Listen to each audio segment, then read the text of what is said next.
अस्सलाम वालेकुम नाज़रीन, उम्मीद है आप सब खैरियत से होंगे। आज हम आपको एक ऐसे शहर की सैर कराएंगे जिसे दरियाफ्त करने का सेहरा एक मुर्गी के सर जाता है।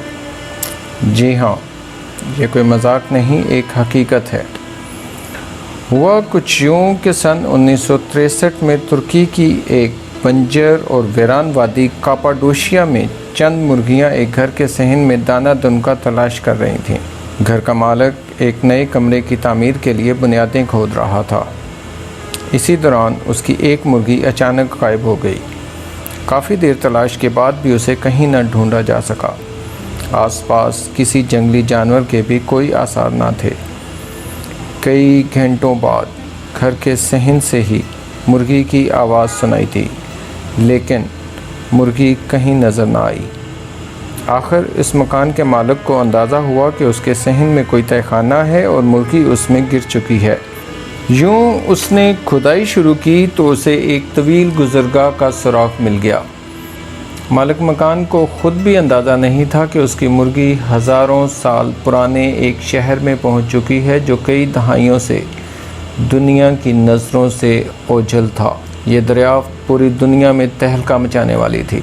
वीडियो में आगे बढ़ने से पहले अगर आप हमारे चैनल पर नए हैं तो हमारे चैनल को सब्सक्राइब कर लें ताकि आइंदा भी आपको ऐसी मालूमाती वीडियोस पर वक्त मिलती रहें, और वीडियो पसंद आए तो लाइक और शेयर भी कर दें।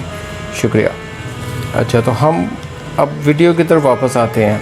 इस दरियाफ्त के बाद बड़े पैमाने पर खुदाई का काम शुरू हुआ तो ज़ेरे ज़मीन कमरों, खुराक के ज़ख़ीरों, मवेशियों के अस्तबल, स्कूल, शराब खानों और यहाँ तक कि एक इबादत खाने के पेचीदा किस्म के नेटवर्क का भी इंकशाफ हुआ।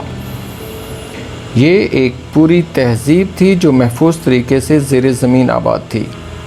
ये ख़बर फैलते ही हज़ारों तुर्कों ने उसकी छानबीन के लिए यहाँ का रुख किया और सन 1985 में यूनेस्को ने इस इलाके को आलमी सकाफ़ती विरसे की फहरिस्त में शामिल कर लिया। ये तुर्किया की वादी कापाडोशिया है। इस पुरअसरार वादी में आसमान की जानब बुलंद होती चट्टानों जैसे आतिशदान दूर दूर तक फैले हैं। ये मनाज़र हर साल लाखों सयाहों को यहाँ खींच लाते हैं। इस पुरअसरार वादी की ऊपरी सतह के नीचे कई सदियों पुराना ज़ेरे ज़मीन शहर मौजूद है। एक ज़ेरे ज़मीन शहर जो बैक वक्त 20,000 से ज़ायद बाशिंदों को अपनी पनाहगाह में कई महीनों तक महफूज रख सकता है। दुनिया की नज़रों से ओझल इस शहर का नाम एलियन गोबो है, जिसे आजकल डेरिन कोयो के नाम से जाना जाता है। ज़मीन की सतह से 85 मीटर यानी 260 फुट नीचे वक्त इस शहर में सुरंगों की 18 मंजिलें शामिल हैं। ये खुदाई के दौरान दरियाफ्त होने वाला अब तक का दुनिया का सबसे बड़ा शहर है। माहिरीन अर्ज़ियात का ख्याल है कि ये शहर हज़ारों सालों से मुस्तकिल तौर पर इस्तेमाल में था। फ्रेजियन तहज़ीब से लेकर फ़ारसियों और बाज़ंतीनी दौर के ईसाइयों तक यह तसलसल से आबाद रहा। सन 1920 की दहाई में कापाडोशिया के यूनानी बाशिंदों ने तुर्क अफवाज से बड़ी शिकस्त खाने के बाद यहाँ रहना छोड़ दिया और यहाँ के सब बाशिंदे अचानक यूनान फरार हो गए।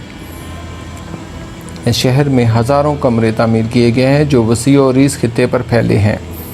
इसके अलावा भी यहाँ के नवाही इलाकों में 200 से ज़्यादा छोटे छोटे और अलग अलग ज़ेरे ज़मीन शहर भी दरियाफ्त हुए हैं, जिनमें रहने वाले सुरंगों के ज़रिए आपस में एक दूसरे से रब्ता कायम कर सकते थे और इसकी वजह से ज़ेरे ज़मीन एक वसी नेटवर्क बन चुका था।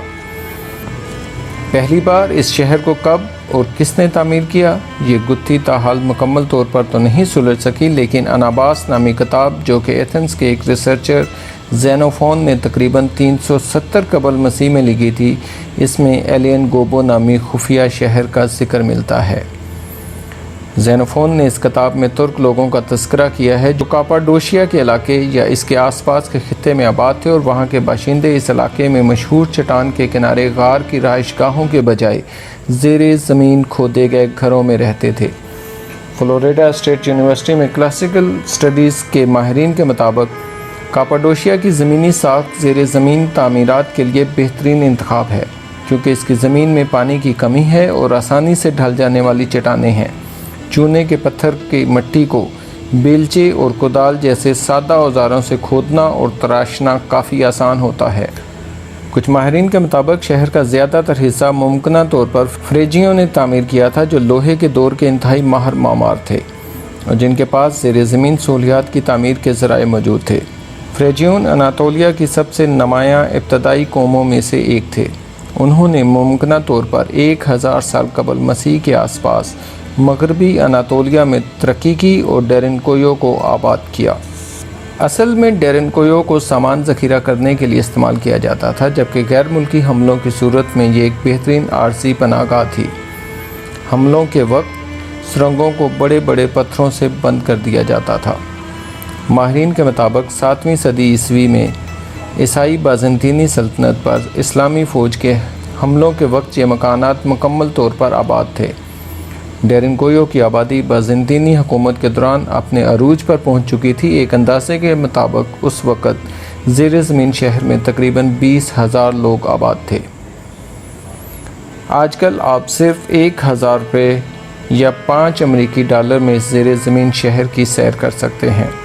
یہاں آپ کو کچی تنگ سرنگوں میں دیواریں صدیوں کی ٹارچ لائٹنگ سے سیاہ نظر آئیں گی اور آپ خود کو ڈیرنکویو پر مسلط ہونے والی مختلف سلطنتوں کے دور میں محسوس کریں گے۔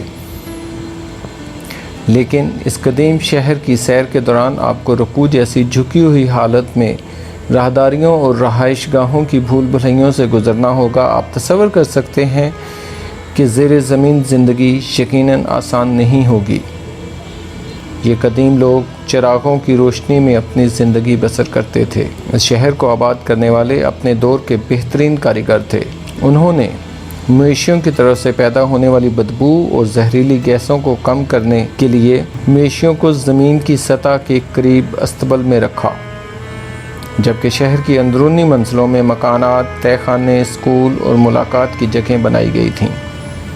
ڈیرنکویو کے بہت سے داخلی راستے تھے، ان میں وہ 600 راستے بھی شامل ہیں جو مختلف نجی گھروں میں دریافت ہوئے ہیں۔